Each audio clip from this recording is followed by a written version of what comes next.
Screen Time Stories is presented by Pinwheel.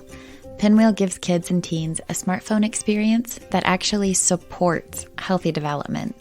I'm Julie, and as a parent, I know that embracing technology today is a must. Our kids will log on whether we like it or not.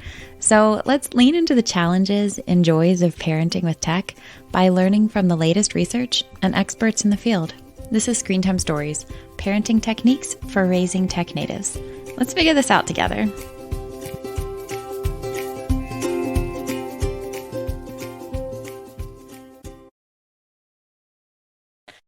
All right. Today, my guest is Sarah McDugal of Wilderness to Wild, giving us advice on how to talk to our kids about body safety, online and in real life. Sarah, thank you so much for joining me today. Thank you, Julie. It's a delight to be here.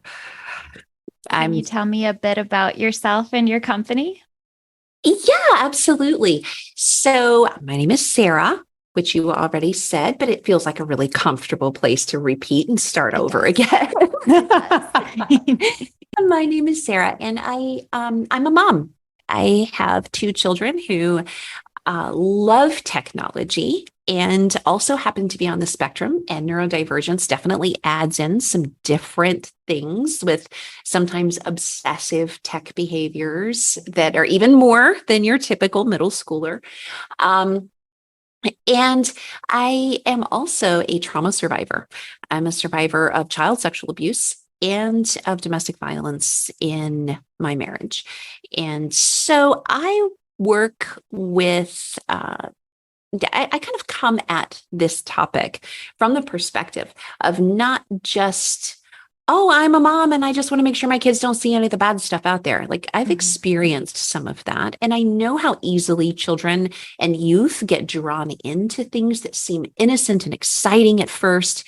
I also know how easily parents who have really good intentions and who really believe that things are safe and who trust their children can sometimes not realize what dangers are out there. Because honestly, if you're a parent today, the odds are the technology world was not as tricky and dangerous when you were a kid as it is now. So if you haven't spent the last 20 years immersed in some of the social medias and the things that are available and very commonplace to children, it's really forgivable to just have no idea how much danger there is. So when we're talking today about ways to keep our kids safer, I definitely want to start off just assuming the best.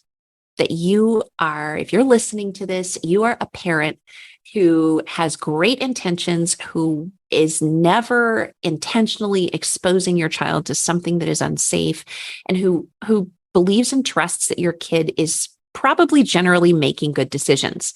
The thing is, as statistics unfortunately show, even when our kids also think that they are making pretty decent decisions, a lot of times there's still a lot of dangers. Now, I'm the founder of Wilderness to Wild and the Trauma Mamas mobile app. And what we do at Wild and Trauma Mamas is we work with women who have escaped traumatic marriages or home environments, traumatic situations, and they are now rebuilding a life focused on healing and wholeness and safety and peacefulness after they've gotten out of situations where maybe there was domestic violence in the home, or they experienced betrayal trauma. Maybe their husband was involved in buying favors in the sex trade, either in real life, or they were addicted to pornography, or whatever else that led to whatever the conglomerate of things was that led to the demise of that family unit. They've gone through, our trauma mamas have gone through really heartbreaking things, and they want more than anything for the kids to be safe and protected and able to move freely without fear in the world around them, while also not being in danger. So that's where my focus is. And we do coaching, and we have online courses, and we have membership communities and all kinds of resources And I actually tell our trauma mamas about Pinwheel all the time because I have found it to be a tremendous tool in our family, and I love it. Um, so that's a little bit of my background and where I'm coming from. I think it's important for us to have a sense of framework when we're talking about these really difficult, challenging subjects, so that we can kind of sense the heart of where the other person is coming from. I think that's really valuable. Okay. Thank you for sharing your background, and thank you for doing what you do. I feel like that working in that industry must be exhausting. So important, but I feel like I would be emotionally exhausted 24/7. So thank you for doing that for You're welcome. So you don't have to. You. Like, oh, just thinking about you being, all these moms that need you. So I appreciate you. But anyways, so let's talk about body safety when it comes to our kiddos. And I want to know about when we start talking about it, what it means, but really just before we even get into all of that, can you give me an idea of what we're even talking about here? What is body safety?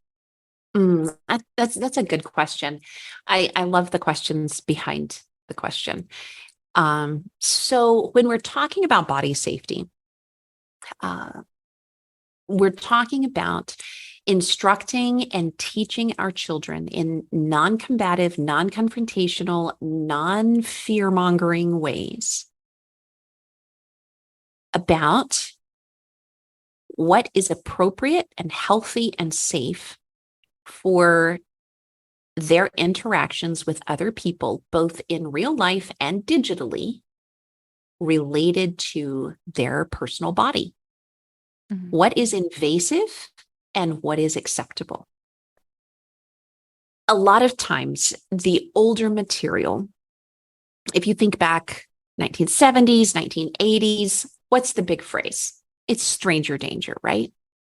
Everybody's like, oh, well, you should be scared of people you don't know. Well, that really doesn't work, because we now know that 93%, I think, of sexual assaults of children are perpetrated by someone the child knows and trusts.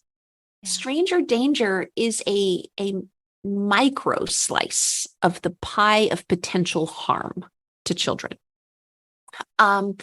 With the onset of widely available technology to children at very young ages, and with the ubiquitous nature of explicit sexual abuse material, also known as pornography, with child sexual abuse material, child porn, with all of this being so readily available to children younger and younger and younger. I mean, people hand their 2-year-old an iPad, they have it unlocked, and there's no way of knowing what pop-ups might happen, what something might get clicked on, what a child might accidentally stumble across, and your child may have zero intention of seeking out harmful material. Right. But accidental exposure is a huge issue. And then when you have the average age of hardcore pornographic exposure being the ages of 8 to 9, we're talking 2nd and 3rd grade for the typical kid nowadays. Even if you don't have handheld devices available to children in your homes, that doesn't mean they don't have friends at school who have their own devices. That doesn't mean that they don't have friends on a play date or at a church function who haven't brought their dad's phone and he's got explicit material on it, or they have a friend who's accessed something and they're just curious and they're swapping material. And then if we have limited our understanding of the need to communicate body safety to our children, to just beware of strangers, then we are not arming our children well in healthy, non-frightening ways for them to also have the terminology and the awareness to recognize that child on child sexual abuse is wrong. Yeah. That exposure to explicit content is wrong. That these things that may make them feel weird inside and odd in their tummy, and it has, if you're a little kid and you're exposed to something explicit, or someone does something to you, it may not be overtly, especially at the beginning, it may not be something that is shockingly painful, or it may not be a violent assault. So a child could very easily feel like it wasn't enough for them to yell and tell. It didn't rise to the level of them needing to scream, because it was just one of those borderline uncomfortable things. Right. And either they find themselves in that situation again and again, or the exposure to that desensitizes to them and it no longer feels quite so uncomfortable, which happens to us as humans. And then you have a child who's in a situation where either another child may be acting out on them, and it may not be that child is intending to do something wrong. They're just copying what they've seen because someone didn't prevent them from exposure. Or a child may be experiencing adult grooming from an older teen or a fully grown adult who is exploiting them, but is also grooming them to feel that this is their special secret, or this is how they get extra privileges, or using fear. If you tell anyone, I'll hurt your mommy, or, any of these kind of things. And then also just the potential for explicit exposure digitally. If you have children who have access to apps like Snapchat or Kik or Instagram or whatever else, Bark, which I know is one of Pinwheel's collaborators in a lot of work. Bark has done research on how rapidly predatorial individuals will just descend on vulnerable children's Instagram accounts and that kind of thing, with just messages and just swarms of things. So there's so much filth out there that is focused on destroying our children's innocence and safety. When we're talking about body safety, we have to not just assume that we're doing okay. We have to take further steps to educate our children in ways that don't make them afraid to leave the house and interact with the world. Mm-hmm. Because and when does that start? Yeah, that's a good question. So I think that in my experience and observation and research, this works best when it starts soonest. Mm-hmm. For example, well, that being said, let me caveat that. Mm-hmm. If your children are already a little older and you didn't start already, then the best time to start is now. Today. The best time to start is immediately. Whether your child is a babe in arms or is in middle school, the best time to start is now. If your child is little, very little, we can develop openness about these kinds of topics from infancy. And we don't have to make it an explicitly sexualized approach to the conversation. Simply start with the assumption that your child has the right to expect other people to respect their private space and to respect their no. Those two things right there will get you a ton of mileage and that can be from infancy and toddlerhood. If you have a 1.5-year-old who loves to wrestle and tickle and roll all over in the floor and likes the chicken leg game, I'm gonna whatever it is, when they start laughing and then they're just uncontrollable and giggles or whatever, or they say, stop, exaggerate it. and wait until they say again. Yeah. Do it more, mommy.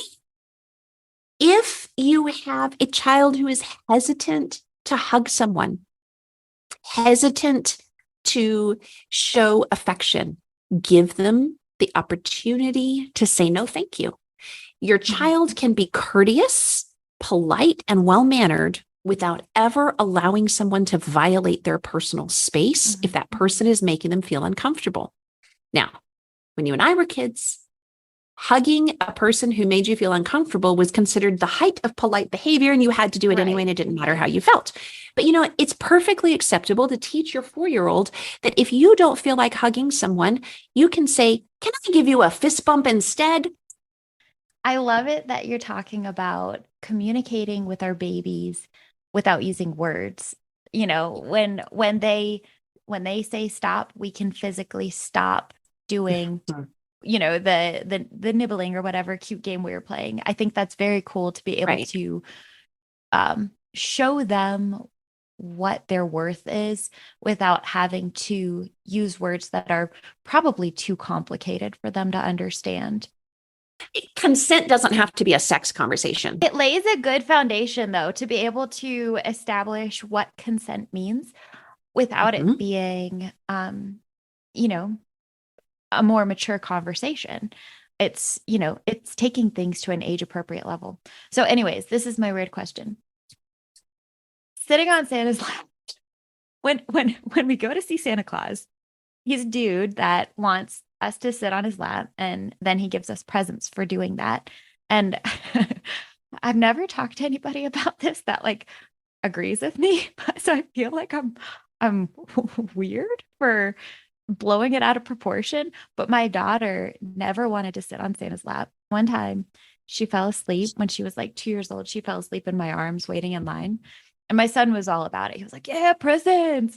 So I sat her in Santa's lap. She was sleeping, and then picked her up. She was sleeping. We went out to the car and went home, and she woke up when we got home, and she sees that picture that they print off of her sleeping in his lap, and she was like, oh, what did you do to me? In her 2-year-old way, total meltdown. So anyways, just the concept of Santa Claus giving kids presents for sitting in his lap. Is that weird or is that okay? I'm probably going to get hate for this. I think it's completely freakishly weird, personally. Why would I want to go sit on an old man's lap and place my crying child on the lap of an old man and a stranger and then reward them for their discomfort? Yeah. I mean, I just, no, I never did it with my kids. I was curious what your thoughts were, because I feel like there's got to be other people out there who are fairly middle of the road when it comes to other traditions. But something about that one has always struck me as super creepy. So anyways, yeah. I think it's super creepy. I think it's completely creepy. But at the same time, if a child, if your 4-year-old, if he's all into it and he's like, oh, yeah, good, and it's a safe environment and you don't feel that there's anything wrong and they're fine with it, I'm not going to go try to obliterate everyone's favorite tradition. Right. To me, it's not necessarily about the fact that putting crying children on Santa's lap for blackmail pictures is creepy, because I do totally think it is. But if you're doing it in a way that completely violates your child's sense of safety and trust, that I think is what the big problem is. Okay. Yeah, I hear you. Okay. Sorry to derail the underlying principle. No, that's fine. And it actually brings up something that I think is really relevant. Very often, at least in my house, maybe it's just us and we're weird, but I'm going to throw it out there just in case it's not just us and we're not just weird. But very often, my kids, I will see this happen with other people too.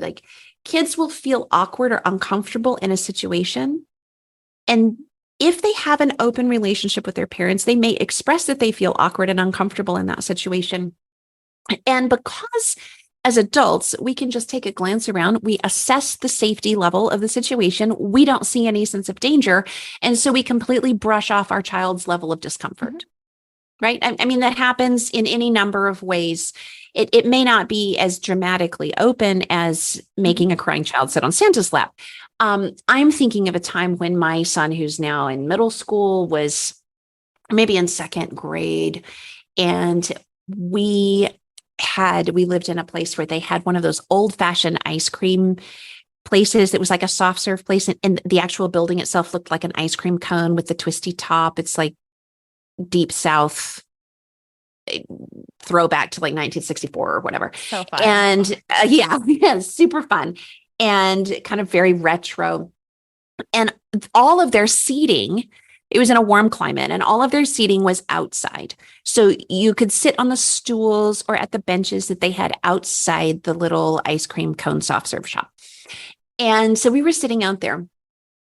And my autistic son, he's very hyperlingual. He's very good with his words, and he's very, very hypersensitive to his surroundings and to changes and shifts in his surroundings and his environment. And there was a group of teenagers who came up on like dirt bikes, and they had helmets on, and it freaked the kid out. And I looked, and he's like, Mommy, I don't think we should be here. I think we should go now. And I could tell these kids are no threat. They're a bunch of like late high schoolers or whatever. But I looked at my son and I realized for him, the fact that he couldn't see their faces, he couldn't, because they all had these full helmets on. And for him, it was making him deeply uncomfortable. And he did not feel safe. As an adult, I am assessing the situation. I felt perfectly safe. There was no sense of danger emanating. But I paused for a moment and I thought, I want my kid to learn to trust his own instincts.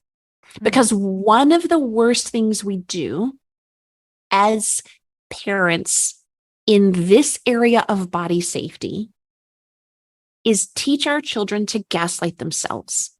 They feel uncomfortable. They can't point their finger to it, or they don't have the words for what is causing the discomfort. And so we teach them to ignore those signals of instincts to themselves that could be life-saving in the future. Well, there's a great book called The Gift of Fear by Gavin de Becker. And he talks about how important it is for us to recognize and understand the role that healthy fear has in giving us insights about our environment around us. I'm not talking about living scared. I'm not talking about being incapacitated to work with people. I'm talking about being aware enough of your surroundings that you're not choosing to ignore important instinctive things that your subconscious is picking up on that may be danger signals that could keep you safe. So I told my son, would you feel safer if we went and got in the car? And he was like, yes, Mommy, I would. And he was so earnest, and he's like 8 or 9, but this was bothering him so much. So we picked up our ice cream cones and we left the Twisty Freeze place and we went and got in the car and we drove away to another place, not because I felt we were in danger, but because I did not want to brush off his sense of instincts and set an example that taught him from such an early age to ignore what his senses were telling him. Yeah. I think that's a really powerful story because gaslighting is a modern enough term. I think that there's a lot of people who are still starting to come around to it and saying, oh, maybe that was happening to me for the last 20 years. I think that it's complex to me to consider gaslighting oneself and, building that pattern from a young age. I just think that's a very powerful thing. And to be able to tell our kids that these things exist gaslighting and consent and Yes. manipulation, all of this stuff, to being able to name them and help our kids understand what they are. So when it happens, if it happens, they'll be able to name it and, know what they're getting into and hopefully disentangle themselves from whatever ugly situation they've gotten themselves into or has been put upon them. Sometimes they didn't do anything to get into it. Like, right. We talk about teaching kids real terms. It's not just real genital terms, although I'm a huge believer in teaching kids to call their private parts exactly what the medical terms are. That's a personal thing for me. I know that maybe not everyone wants to do that, but I think it's very helpful. It's not just about naming genital terms for what they are and, it is, glazing over them with something silly, but it's much more than that. What are the main terms that you feel our kids should be learning over the years?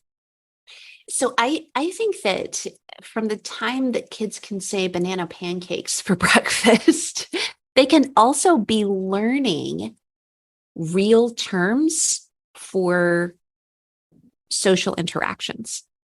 So in addition to penis and vagina or whatever that you may be teaching your children, to help them be protected against the manipulation of those who would use cutesy terms to help exploit or groom them sexually, whether that's online or in real life. Mm-hmm. When we're talking about teaching real terms, gaslighting is one of those terms. Helping children understand and using real terms with them. So manipulation is another one. Being tricky is another one. Being untrustworthy is another one. Deflecting responsibility. Now, I can share how I've explained these to my kids over the years because they're really big words, right? We think, oh, that's like psychobabble words. Like, how do I tell that to a 7-year-old? It's actually not that hard. If a 7-year-old can say Tyrannosaurus Rex or Triceratops or whatever it is, I mean, they're capable of learning and repeating big words. Mm-hmm. It just depends on how we present the terminology. So, Disney movies or Pixar movies are a fantastic place to start. And since we're moving away from the whole stranger danger, the replacement for that is tricky people. People who are tricky with other people. That means that when they say something, they actually mean something else, and it's not safe for the person they're talking to. A 5-year-old can figure that out. Mm-hmm. If I say one thing and I mean something else, but I'm trying to trick you into believing I'm safe when I'm not, that's not a good person. Yeah. If I tell you to keep a secret in order to not have someone else get hurt, that is a very bad person. That is a very tricky person. Now, if we keep a surprise in order to make someone happy, that's very different. That's like birthday parties and presents and cookies at grandma's before Nana gets home. But keeping a secret so someone doesn't get hurt means you absolutely need to go tell someone safe. So, Finding Nemo. Here's an example. Nemo's daddy and Dory, and they're at the shipwreck, and there's the 2 sharks. And the sharks are being really sweet to them, and they're smiling with really big teeth, and they invite them over to dinner. And it takes Nemo's daddy and Dory a hot second to realize that they're inviting them to be the dinner, not to come for dinner. Well, if your child is old enough to watch Nemo, you can point out, oh, was that shark being honest, or was he tricky? They can be 3 and grasp the concept that when someone says something nice but means something nasty or hurtful, they're being tricky. So we can start, again, these do not have to be violent conversations. They don't have to be explicit conversations. They don't have to be sexualized conversations.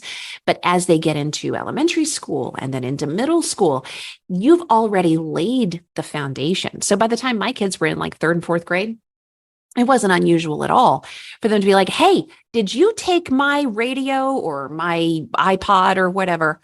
Nuh-uh. And the other one's stuffing it behind them on the pillow on the couch. And yeah, I just saw you stuff it. Don't gaslight me. Don't make me think I'm crazy. And so, they can be using the real terms.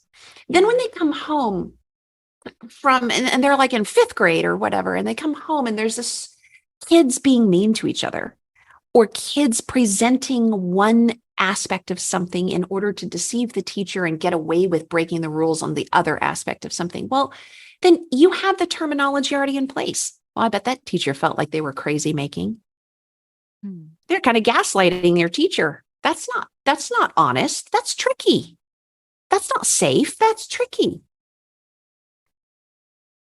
When we take an approach of simply discussing these things, it does a couple of things. One, it empowers our children to have terminology for when things happen around them that makes them wonder if they're crazy, to recognize the truth. Whether that is someone indecently touching their body or showing them photos of something or asking for pictures of them, or just being a complete punk as far as their friendship interactions, someone who's betrayed the trust of a friend or whatever. Two, it holds us accountable as parents to truly be decent humans.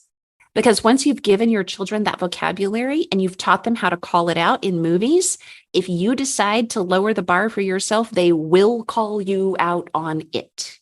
And if you want to maintain their respect, you have to live up to your own standard.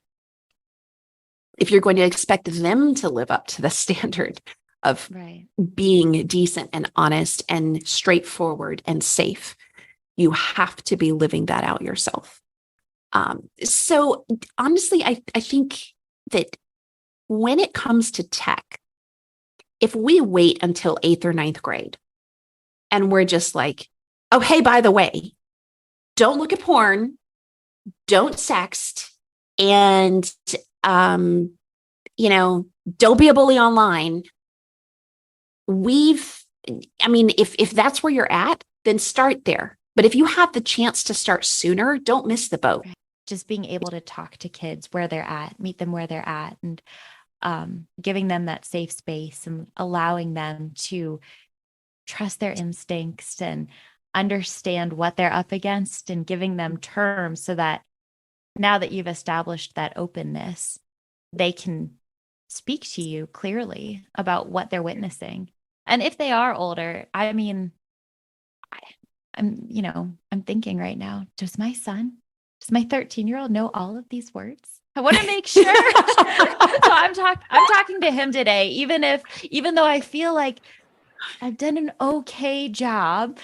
I'm like, I'm just going to double check. I don't know about gaslighting. He might not know what that one is. So we'll make sure that he knows what that is. Today is the day to learn, right? Today's the day. Yeah. Another really good one is deflection. Kids do this instinctively. I mean, we're like, I didn't know. Not my fault, her fault. She did it first. Yeah. Well, he hit me first. There was this one little situation I had to mediate recently. My daughter comes to me sobbing at a church event. And another little boy had kind of pushed her off the top of, pushed her down. No one was hurt. It was a big inflatable water slide thing, and it was up inside, and he had kind of shoved, and she slid sooner than she wanted to. Mm-hmm. And it was scary. It was a little scary. And so then she comes, and part of her frustration was that she said he had said that she was fat. Well, my daughter's anything but. And I started seeing red, because nobody tells, I'm just not into 11-year-olds fat shaming each other. I'm not okay with that on any level. And at that point, I'm like calling this kid's dad over. I'm like, hey, you, come here. I want to talk to you got something. Like we have a situation with our kids and I would like you to be present while we handle it. And I'm like, I've never had a 5-minute conversation with this dad before, but I'm that mom. Yay, me. Good for you. So, but then in the course of it all, my daughter is becoming consoled and then the other kid's like, but she said I was scrawny first. And I'm like, oh. So there's more to this story. And there was some deflecting going on. You came and you got me ready to spit nails at a 5th grade kid because he said you were fat, but you called him scrawny before he said that. And he was just responding to you saying he was scrawny. And while that may hit differently than telling a girl she's fat, and I agree that it might, neither one is appropriate. So now we get to stop deflecting and we get to actually own it. What part did you have to play? You do not get to confess your brother's sins to me. You get to confess your own. Right. And did this they wasn't come her brother, around? but they came around and they shook hands. They shook hands. And I'm like, you don't need to come. Like if there's a situation that I need to step in with, that's fine. But you don't need to come tell me all the things I need to fix for the other person if you have also been leaving out details. And that whole deflection thing, it's innate. We all have this knee-jerk deflection thing. It's an instinctive response to protect ourselves from getting in trouble. Yeah. But as kids, if we learn to recognize that honesty requires accepting responsibility and that you'll get in more trouble if you deflect it than if you just own up to it. Yeah. If you say, hey, I did this and I'm really sorry, I screwed up. It's way better. It's going to go way better for you than if you lie about it. Is there an extra element to that story? Because I feel like instead of just getting, you said you saw red when she said that, totally valid. Instead of packing up and heading out, you had a chat. You pulled the kid in, you pulled the kid's dad in, and then the secrecy of, that what was holding that deflection together, the secrecy of it disappeared when everybody was brought into the conversation. I feel like that's a really good teachable moment for your daughter to be able to see that. And for the little boy, when everybody's brought in and they're able to share their side of the story without, all of the name calling. When one person goes off on another person and you don't really get that chance to hear both sides of the story, there's no conversation involved. I feel like that just sort of buttresses the deflection. I think that exploitation and deception just thrives in secrecy and thrives in the dark. So it's kind of like a petri dish. If we're trying to grow mold spores in a petri dish, where do we put it? Not on the windowsill in direct sunlight, because sunlight kills the spores. So in the same way, when we have situations like body safety and that kind of thing, where there's potential for sexual exploitation, for so much that is shrouded in secrecy, as long as it's staying secret, the shame that is attached to it is a powerful weapon. When we bring it out into the sunlight and we speak those words about it, that shame loses its grip. The more open we are, the more we are able to burst those bubbles, those shame bubbles, those secrecy bubbles that keep that stuff hidden away. One of my pet peeves is when we take the idea that our kids can watch anything on TV, but we don't talk about real stuff. For example, and this may be a little bit exaggerated just to make the point, but let's just say if you have a family where their kids are watching superhero movies and cartoons and whatever else is out there, and I'm just talking about mainstream entertainment and media, and the stuff that comes in PG-13 or even PG sometimes, then and it's all fantasy make-believe. It's fantasy violence, fantasy romance, fantasy exploitation, fantasy sexuality, fantasy allusions to whatever. But we won't take them to a funeral because we think that would be too traumatizing for them. We won't discuss war because we want to protect them.